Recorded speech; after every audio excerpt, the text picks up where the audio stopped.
Bismillahirrahmanirrahim. Assalamualaikum warahmatullahi wabarakatuh. Nah, anakku, bagaimana kabarnya? Bini berharap kalian dalam keadaan sehat, ceria, dan selalu menjaga kesehatan dengan selalu cuci tangan, selalu pakai masker jika keluar, dan lebih baik berada di dalam rumah, kecuali hal-hal yang penting. Oke, anak-anakku, hari ini kita akan mempelajari tematika tentang tokoh dan penemu. KD 3.2 menganalisis perubahan sosial budaya dalam rangka modernisasi bangsa Indonesia. Anakku, dalam hal ini kita akan mempelajari tentang tokoh-tokoh penemu, terus bagaimana pengaruhnya dari apa yang telah mereka temukan dalam kehidupan sehari-hari. Langsung ya, Nak. Yang pertama kita akan mempelajari tokoh penemuan arus listrik yang ditemukan oleh Michael Faraday dari Inggris. Beliau menemukan listrik dengan gerakan gelombang magnet yang mendasari pelistrikan saat ini. Michael Faraday mendapat julukan Bapak Listrik. Nah, listrik itu sangat bermanfaat tentunya. Kita saat ini merasakan kemudahan-kemudahan dengan adanya listrik. Yuk kita tengok dulu bagaimana zaman dulu sebelum kita ada listrik. Nah, inilah adalah contoh-contoh. Beberapa contoh alat yang digunakan pada masa sebelum adanya listrik. Yang pertama adalah ada, ini namanya cowek dalam bahasa Jawanya, kalau dalam bahasa Indonesia, tempayan. Itu digunakan untuk menumbuk bumbu-bumbu. Kemudian ada tungku kalau dalam bahasa Indonesia, kalau dalam bahasa Jawa dinamakan keren. Kemudian ada soblok, ada setrika arang, kemudian ada dandang dan kukusan. Ini digunakan untuk memasak nasi. Nah, setelah adanya listrik, ini sangat berubah. Nah, ini adalah contoh-contoh, beberapa contoh-contoh benda-benda setelah adanya listrik. Yang dulu pakai ulekan, Nak, sekarang bisa kita menggunakan blender. Yang dulu pakai soblok, kukusan, dandang, sekarang kita bisa menggunakan magicom. Yang dulu menggunakan setrika arang yang harus dikepeti dulu, yang harus dinyalakan apinya di dalam itu, sekarang kita tinggal menggunakan listrik, setrika listrik. Yang dulu harus pakai bahan bakar kayu, sekarang kita bisa menggunakan kompor listrik dan sebagainya. Nah, ini adalah contoh-contoh alat-alat setelah adanya listrik. Nah, yuk kita bedakan. Apa sih pengaruhnya listrik dalam kehidupan sehari-hari? Ini ada beberapa contoh untuk membandingkan sebelum adanya listrik dan sudah adanya listrik. Yang pertama, menyetrika baju menggunakan setrika bahan bakar arang kayu. Saat ini kita bisa menyetrika baju menggunakan setrika listrik. 2. Komunikasi hanya dilakukan secara tatap muka di satu wilayah saja. Saat ini bisa melakukan komunikasi jarak jauh. Bisa menggunakan HP, bisa menggunakan telepon, bisa menggunakan WA, dan sebagainya. 3. Masyarakat hanya bekerja pada siang hari. Dulu, kalau bekerja itu cuma siang hari, dari pagi sampai sore menjelang maghrib, semua anak-anak atau orang itu sudah berada di dalam rumah. Kenapa? Karena di dalam adalah gelap. Nah, saat ini kegiatan lembur kerja dapat dilakukan pada malam hari. Kenapa? Saat ini sudah terang benderang. 4. Belajar hanya menggunakan menggunakan lampu minyak sebagai penerangnya. Itu dulu sering, kalau Bu ini zaman dulu belum ada listrik, bisa menggunakan namanya lampu sentir, lampu templok, lampu petroma yang bahan bakarnya adalah minyak. Saat ini, siswa belajar dengan menggunakan listrik sebagai penerangnya. Kok sama-sama penerang apa beda, Bu? Beda, Nak. Kalau dulu penerangnya tidak seterang saat ini. Kalau saat ini benar-benar terang malam, siang, hari. 5. Kegiatan pertunjukan hanya dapat dilakukan di siang hari. Sekarang, kegiatan pertunjukan dapat dilakukan di malam hari. Yang keenam, mengisi bak air dengan timba tali, menimba dengan kerean itu, Nak, waktu dulu. Saat ini mengisi bak air dengan menggunakan pompa listrik. Nah, ini adalah hanya beberapa, Nak. Masih banyak sekali hal-hal yang bisa kita bandingkan dulu sebelum ada listrik seperti ini, setelah ada listrik sekarang seperti ini. Masih banyak sekali. Masih banyak manfaat listrik yang bisa kita rasakan saat ini. Ini hanya beberapa contoh saja ya, Nak, ya. Baik. Nah, sekarang apa sih manfaat listrik itu? Tadi sudah kita bisa membedakan, membandingkan, sekarang manfaatnya. Manfaat listrik di bidang ekonomi. Dengan listrik dapat menabung secara online. Tidak hanya menabung, kita juga bisa menarik uang melalui online, yaitu dengan menggunakan ATM. Kalau dulu mau menabung harus langsung ke kantor bank, yang ngantri dan sebagainya. Tentunya ini menggunakan, kita bisa efisien waktu. Yang kedua, dengan listrik dapat mengirim dana bantuan bagi yang membutuhkan secara transaksi di bank. Oke, ini kita rasakan juga. Dengan listrik dapat memperoleh keuntungan bisnis online atau non-online, pasti membutuhkan listrik untuk zaman sekarang melalui HP. Nah, kalau dulu orang bisa membeli hanya ke pasar. Kita harus ke pasar, harus ke toko, harus ke tempat orang yang berjualan. Nah, kalau saat ini dengan kemudahan adanya listrik, kita bisa melalui GoFood, Gojek, kemudian dengan adanya listrik kita juga bisa mempromosikan apa yang akan dijual. Nah, tentunya ini adalah kemudahan di bidang ekonomi. Manfaat listrik di bidang sosial. Dengan listrik di lingkungan kita bisa mengadakan acara 17-an. Pasti membutuhkan listrik. Tidak hanya 17-an, Nak. Pengajian juga membutuhkan listrik. Pertemuan RT, pertemuan RW, itu sangat dibantu dengan adanya listrik, bisa dilakukan di malam hari. Dengan listrik kita dapat memberitahu jika ada yang meninggal melalui speaker. Ini sering, kalau kita sering dengar di masjid-masjid biasanya innalillahi wa inna ilaihi raji'un, telah berpulang ke rahmat Allah, bla bla bla bla bla. Ini adalah manfaat dari listrik. Tidak hanya berita duga, tetapi berita yang baik juga bisa melalui masjid. Misal, Bapak Ibu hari ini kita adakan kerja bakti. Bapak Ibu yuk kita adakan lomba. Biasanya melalui speaker-speaker yang ada di masjid untuk mengumpulkan warga. Kemudian, dengan adanya listrik kita bisa bersosialisasi di dunia maya. Hal ini tentu sudah anak-anak rasakan pada saat ini.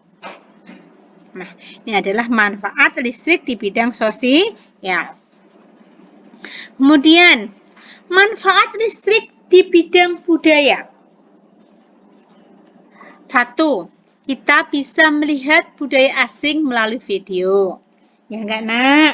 Budaya asing melalui video, kita bisa melihat budaya di daerah lain, budaya di negara lain, jelas kita bisa melihat. Kita bisa juga menginformasikan budaya di seluruh dunia dengan rinci, karena sistem online pasti membutuhkan listrik. Oke, selain kita bisa menerima budaya, kita juga bisa mempromosikan budaya kita keluar. Yang tentunya kita di dalam budaya ini harus hati-hati, nak. Karena apa?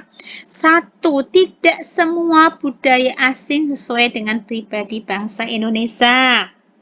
Sehingga perlu kita tanamkan sikap selektif, yaitu yang baik kita terima, yang sesuai dengan norma-norma agama, norma-norma yang ada di Indonesia kita terima, yang tidak tentunya kita tolak. Contohnya apa, Bu? Contohnya, satu bagi anak putri. Kalau kita sering melihat di tayangan televisi pakaian-pakaian yang begitu ketat di tubuh, kita pakai berlenggak-lenggok, modis kata orang-orang.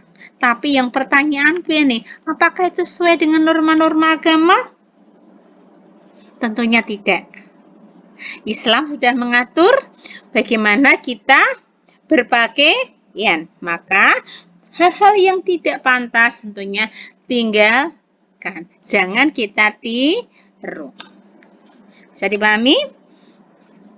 Oke, yang selanjutnya, manfaat di bidang pendidikan. Satu, kita bisa belajar dengan nyaman karena adanya lampu. Ini benar-benar sangat dirasakan, nak.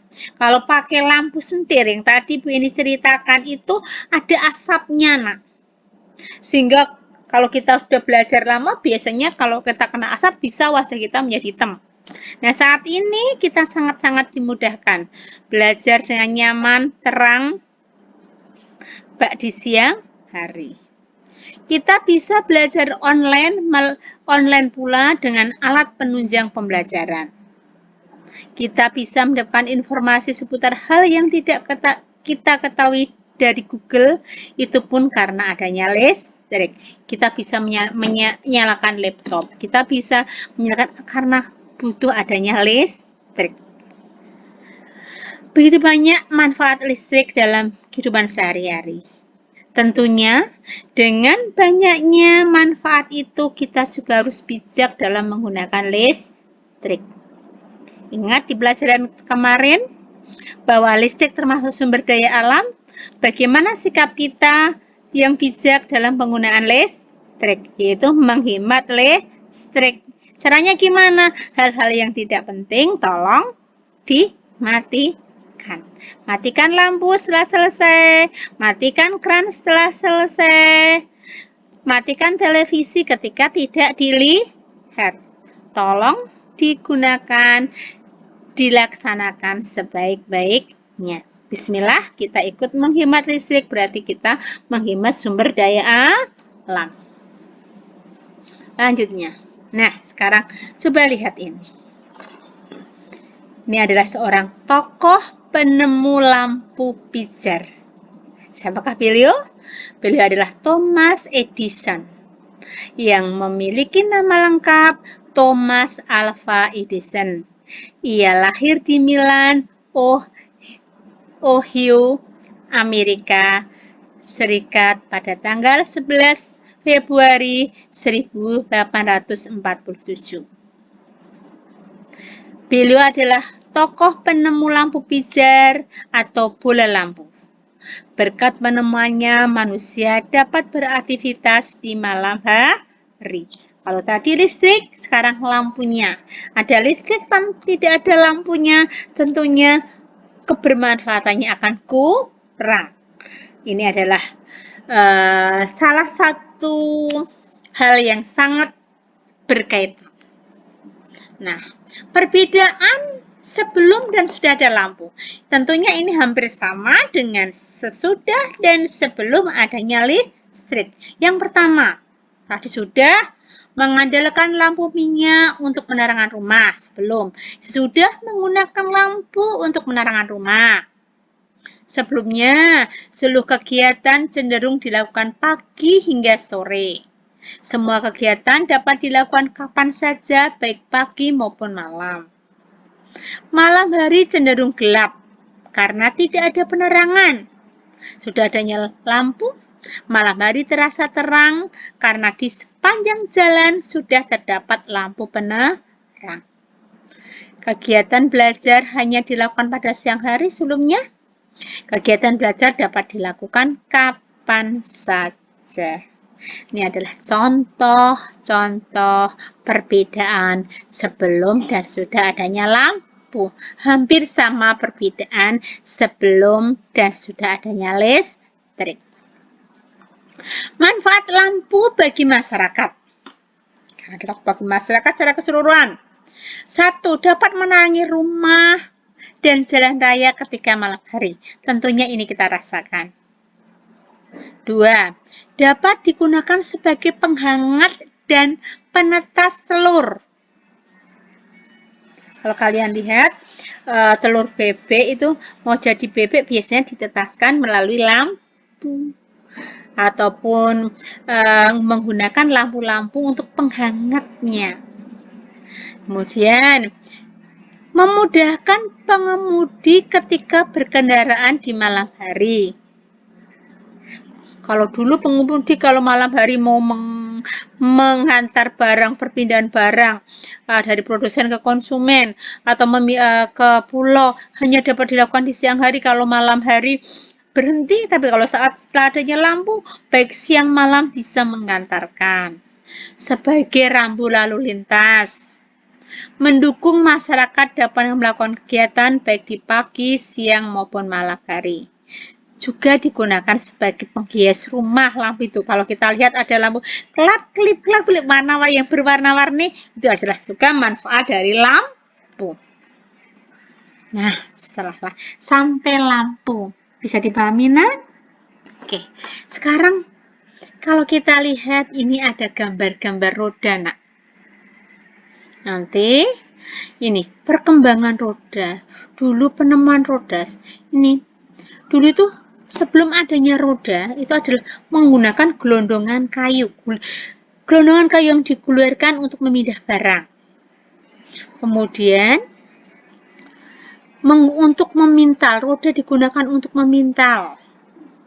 Kemudian roda kayu dengan poros tanpa jeruji. Yang kemudian perkembangan selanjutnya roda kayu dengan jeruji. Kemudian yang sekarang adalah ban karet berisi udara. Ini adalah perkembangan roda. Nah, hari ini kita akan mempelajari tokoh ketiga penemu roda, penemu ban. Siapakah beliau?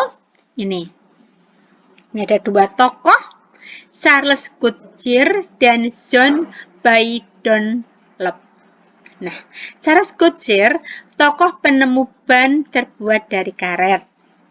John Dunlop, tokoh penemu ban berisi udara. Yang kita rasakan roda sangat bermanfaat enggak sih roda itu? Coba kita lihat. Pengaruh roda dalam kehidupan sehari-hari. Di bidang sosial, masyarakat mengalami kesulitan ketika akan bepergian. Sebelum adanya roda, kalau mau pergi kemana-mana dia harus jalan kaki. Setelah ditemukan roda, masyarakat dapat pergi ke berbagai tempat. Karena adanya roda. Roda digunakan untuk sepeda, untuk mobil, sehingga mempermudah manusia bepergian.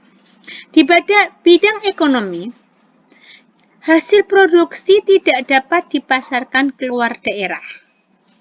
Hanya untuk masyarakat itu setempat. Setelah adanya roda, adanya transportasi, hasil produksi menjadi lebih mudah, bahkan bisa dilakukan ekspor impor. Bisa dipahami? Yang ketiga, budaya yang ada masih belum bercampur dengan budaya asing. Ini ulang, budaya yang ada masih belum bercampur dengan budaya asing. Jadi merupakan budaya lokal, budaya daerah. Setelah adanya roda, setelah adanya pengaruh dari luar, maka budaya dari luar mulai masuk dan memperkaya budaya nasional. Di bidang pendidikan, anak-anak sebelum ditemukan roda, anak-anak mengalami kesulitan ketika harus pergi ke sekolah yang lokasinya jauh dari rumah karena harus jalan kaki. Setelah ditemukan roda, pendidikan dapat dinikmati oleh seluruh wilayah karena adanya alat transportasi dengan baik. Oke anak-anakku, hari ini kita sudah belajar dengan 3 penemu, yaitu penemu arus listrik, penemu lampu pijar, penemu roda. Itu yang bisa Bu ini sampaikan pada hari ini. Mudah-mudahan bisa dipahami. Namun, anak-anakku, tolong kalian pelajari juga buku tematika, dibaca-baca buku tematik 3 tentang penemuan-penemuan, dan buku pendamping yang ada, tolong dibaca-baca. Kalau belum jelas dan belum paham, bisa kalian tanya pada Bu ini, bisa melalui WA. Oke. Selamat belajar anak-anakku, jaga kesehatan, cuci tangan sesering mungkin, memakai masker ketika kita keluar, dan lebih baik berada di rumah. Jangan bosan, tetap semangat, jangan lupa beribadah, meminta pada Allah agar selalu dilindungi, dan sukses untuk kalian semua. Akhir kata, Assalamualaikum warahmatullahi wabarakatuh.